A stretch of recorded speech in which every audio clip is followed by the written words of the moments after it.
বিদায়ী তাওয়াফ। তাওয়াফুল বিদা। বিদায়ী তাওয়াফ কি? বিদায়ী তাওয়াফ হলো হজ সম্পন্ন করার পর মক্কা ছাড়ার আগে কাবা শরীফকে শেষবারের মতো প্রদক্ষিণ করা। এটি হজের একটি ওয়াজিব আমল। ইসলাম আইসি নির্দেশনা। রাসূলুল্লাহ সাল্লাল্লাহু আলাইহি ওয়াসাল্লাম বলেছেন, মানুষের সর্বশেষ কাজ যেন হয় কাবার তাওয়াফ। সহিহ মুসলিম। অর্থাৎ কাবা তাওয়াফ করেই যেন কেউ মক্কা ত্যাগ করে, যাদের জন্য বিদায়ী তাওয়াফ ওয়াজিব। হজে অংশগ্রহণকারী সকল নর ও নারী মুসলমান যারা মক্কা থেকে নিজ শহরে ফিরবেন, হজ শেষে মক্কা ছাড়ার আগে এটি করা আবশ্যক।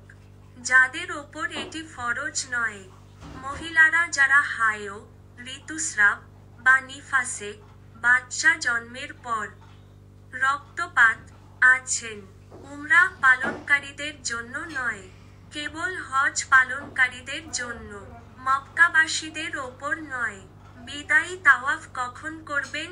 হজের সব কাজ, রামি, কুরবানি, সাই, মাথা মুন্ডন ইত্যাদি শেষ করার পর, মক্কা ত্যাগের ঠিক আগে যেন তাওয়াফের পর আর কোনো দীর্ঘ সময় মক্কায় না থাকেন।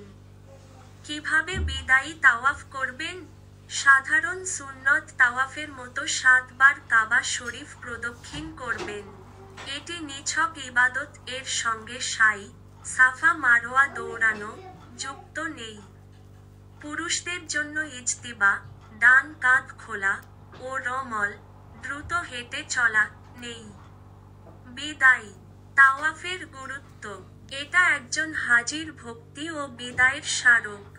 এটি স্মরণ করাই যে এই পৃথিবীও একদিন আমাদের জন্য বিদায়ের স্থান হবে।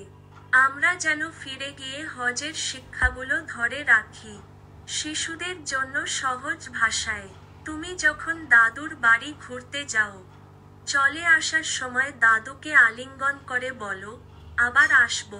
ঠিক তেমনি হজ শেষ করে মক্কা ছাড়ার আগে আমরা কাবা ঘরকে ঘুরে বিদায় জানাই, যেন বলি, আল্লাহ আবার ডাক দিও, আমি আবার আসবো।